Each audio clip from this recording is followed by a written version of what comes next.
अस्सलाम वालेकुम मोअज़्ज़िज़ तलबा व तालिबात। मेरा नाम सैयद कमर अब्बास है। मोअज़्ज़िज़ तलबा व तालिबात, आज हम आगाज़ करेंगे बाब नंबर 15 विरासत का।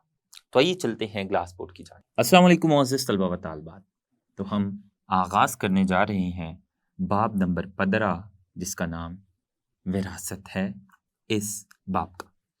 तो विरासत क्या है? विरासत की तारीफ़ जानने से पहले हम विरासत से मुतल्लिक़ा तारीख़ पढ़ लें। बहुत देर से, बहुत ज़्यादा वक़्त से जो इंसान हैं, वो ये सोच रहे थे कि कैसे वालिदैन से ख़ुसूसियात बच्चों में मुंतकिल होती है। बच्चे आखिर कैसे अपने वालिदैन से ख़ुसूसियात को हासिल करते हैं।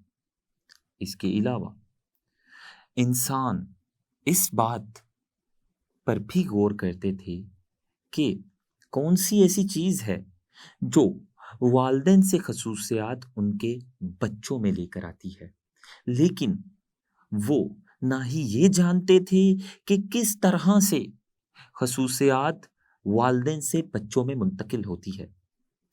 वो इस तरीके से वाकिफ़ नहीं थे, वो इस तरीके से बेखबर थे और वो उन चीज़ों से भी बेखबर थे जो चीज़ें वालिदैन की ख़ुसूसियात बच्चों में लेकर आती हैं या बच्चों में मुंतकिल करती हैं।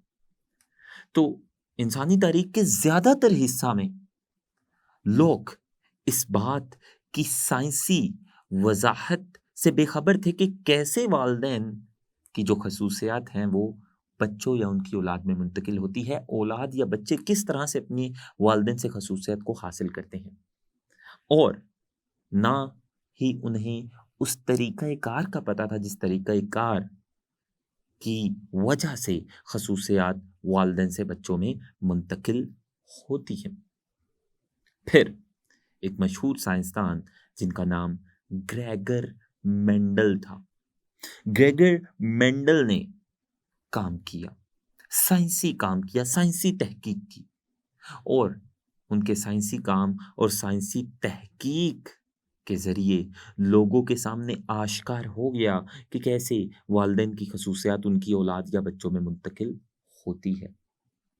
तो ग्रेगर मेंडल वो साइंसदान थे जिन्होंने तारीख़ में पहली बार बताया कि कैसे जो बच्चे हैं या जो औलाद है वो वालिदैन से ख़ुसूसियात हासिल करती हैं। इस बाब में हमने ग्रेगर मेंडल के उस काम के बारे में पढ़ना है जिस काम के ज़रिए दुनिया को ये पता चला कि ख़ुसूसियात वालिदैन से बच्चों में कैसे मुंतकिल होती है और इस ग्रेगर मेंडल के काम के अलावा हम विरासत के कुछ दूसरे उसूल भी तफ़सील से जानेंगे। तो सबसे पहले हम ये जान लें कि विरासत होती क्या है? हम विरासत की तारीफ़ कर लेते हैं, विरासत है क्या?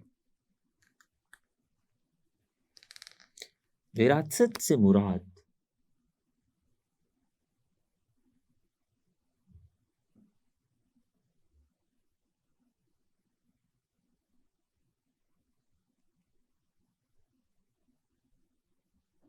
वालिदैन से ख़ुसूसियात वालिदैन से ख़ुसूसियात का उनकी औलाद में मुंतकिल होना है। तो जो वालिदैन की ख़ुसूसियात होती है, वालिदैन की ख़ुसूसियात का उनकी औलाद में मुंतकिल हो जाना, ये अमल विरासत का अमल कहलाता है। तो विरासत क्या है? इसकी तारीफ़ हमने जानी और इसी विरासत पे ग्रेगर मेंडल ने बहुत ज़्यादा तहकीक की, बहुत ज़्यादा काम किया, सिर्फ़ ये जानने के लिए कि विरासत होती कैसे? कैसे वालिदैन की ख़ुसूसियात उनकी औलाद या बच्चों में मुंतकिल होती है।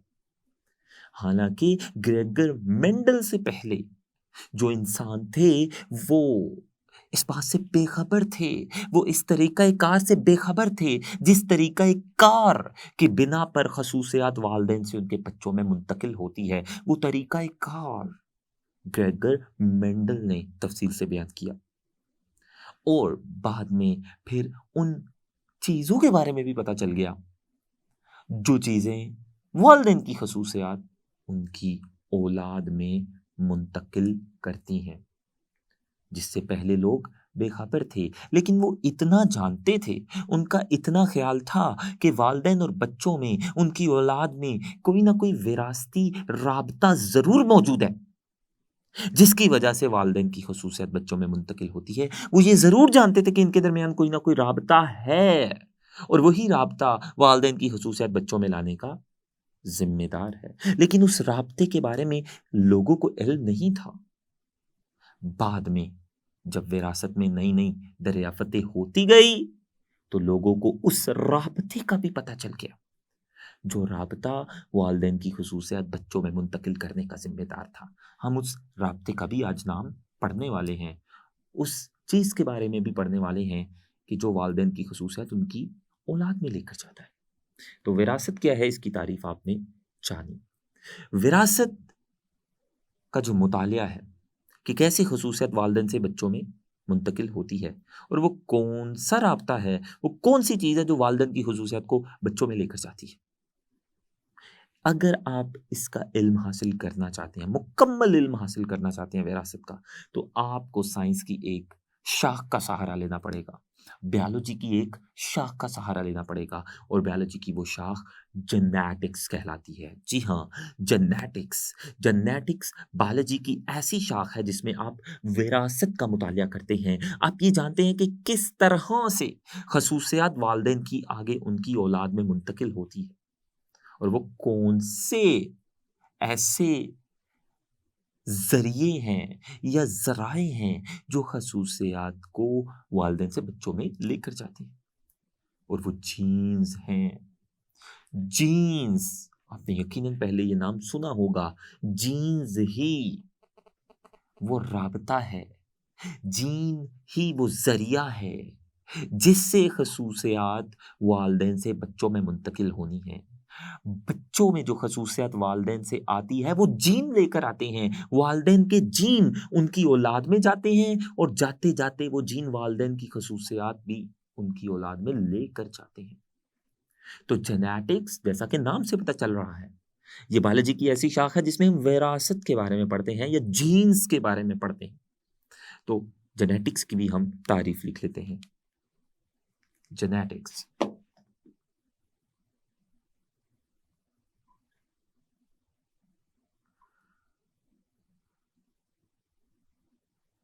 जेनेटिक्स का तारुफ हम पढ़ लेते हैं। जेनेटिक्स क्या है?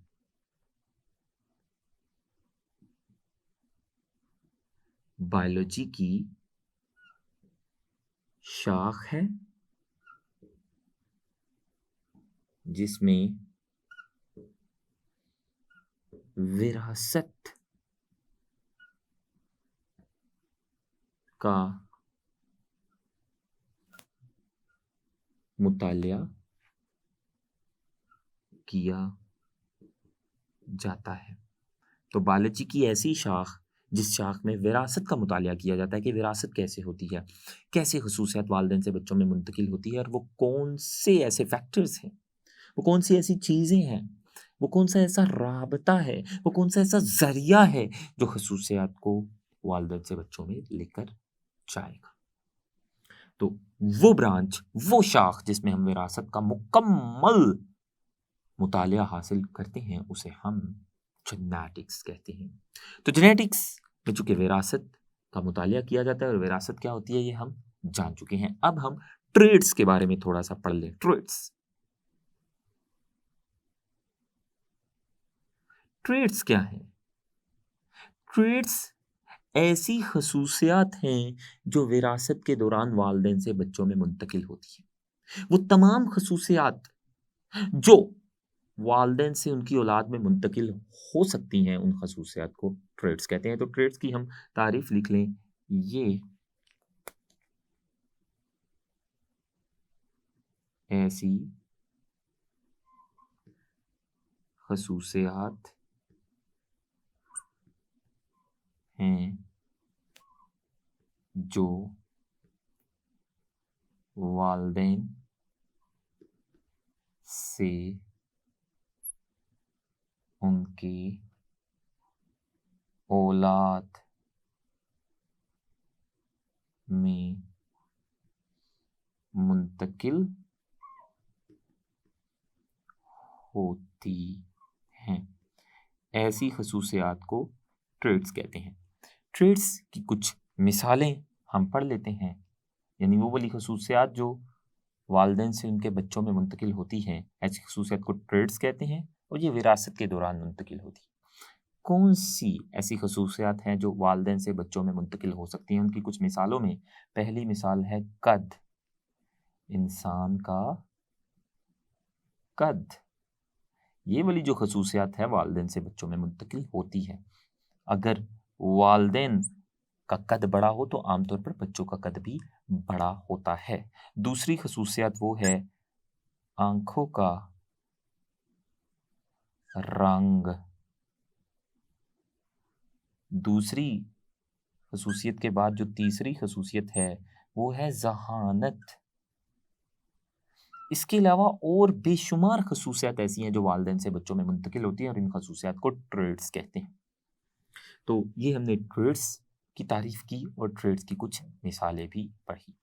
अब हम जानते हैं वो कौन सा ऐसा जरिया है, वो कौन सा ऐसा फैक्टर है, वो कौन सी ऐसी चीज है जो वालिदैन से खसूसियत उनकी औलाद में लेकर जाता है, और वो है जीन्स।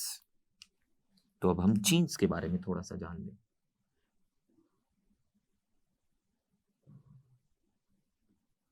जीन्स क्या है?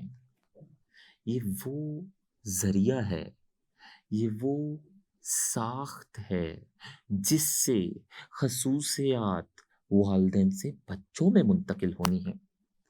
तो वालिदैन से ये जीन्स इनकी औलाद में जाते हैं और ये साथ जाते जाते वालिदैन की खसूसियात भी इनकी औलाद में लेकर जाते हैं।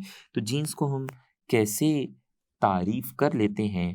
हम जीन्स की तारीफ करते हैं। जीन्स क्या है? ये मखसूस इकाइयाँ हैं, छोटी छोटी इकाइयाँ होती हैं, इकाइयाँ हैं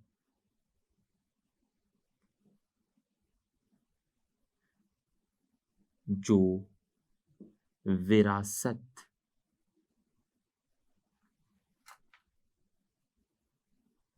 की जिम्मेदार है।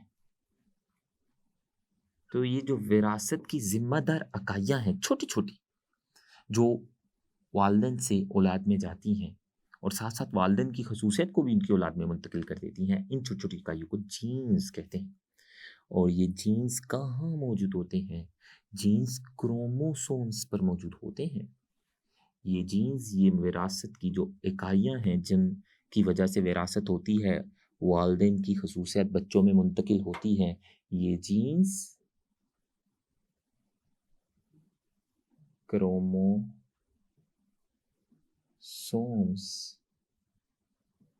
पर मौजूद होते हैं। और क्रोमोसोम्स क्रोमोसोम्स ये क्या है, इनकी तफसील हम आने वाले लेक्चर में पढ़ेंगे, लेकिन इतना जान लें कि जो एक इंसान है, इंसान के सेल में कुल 46 क्रोमोसोम्स होते हैं। और वो जो इंसान के अंदर 46 क्रोमोसोम्स होते हैं, वो उसको अपने दोनों वालिदैन से मिलते हैं फर्टिलाइजेशन के दौरान। फर्टिलाइजेशन के दौरान क्या होता है, जो माँ का एग सेल होता है वो बाप के स्पर्म सेल से मिलता है, और उस वक्त एग सेल के क्रोमोसोम जो कि माँ से आए हुए होते हैं, स्पर्म के क्रोमोसोम के साथ मिलते हैं जो कि बाप से आए होते हैं। तो जितने एग सेल में क्रोमोसोम होते हैं उतने ही स्पर्म सेल में क्रोमोसोम होते हैं। यानी दोनों वालिदैन से तादाद में बराबर क्रोमोसोम्स आते हैं। एग सेल में भी 23 क्रोमोसोम होते हैं और स्पर्म जो कि बाप से बना है उसमें भी 23 क्रोमोसोम होते हैं। तो ये क्रोमोसोम्स की बराबर तादाद फर्टिलाइजेशन के दौरान मिलाई जाती है स्पर्म और एग को मिलाकर। तो फर्टिलाइजेशन के दौरान क्या होता है?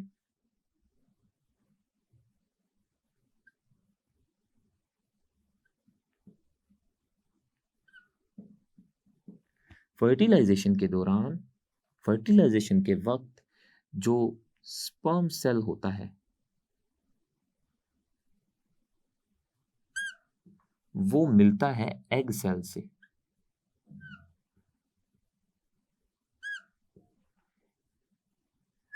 ये एग सेल है और ये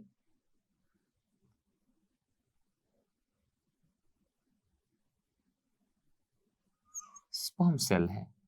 स्पर्म सेल में भी 23 क्रोमोसोम होते हैं और एग सेल में भी 23 क्रोमोसोम होते हैं। दोनों में क्रोमोसोम्स की तादाद बराबर है। एग सेल बना है माँ से, स्पर्म सेल बना है बाप से। तो माँ और बाप के ये जो सेल है, एग और स्पर्म, दोनों में क्रोमोसोम्स की तादाद बराबर है। और फर्टिलाइजेशन के दौरान ये दोनों एक दूसरे के साथ मिलेंगे और इनके मिलने से जाइगोट बनता है।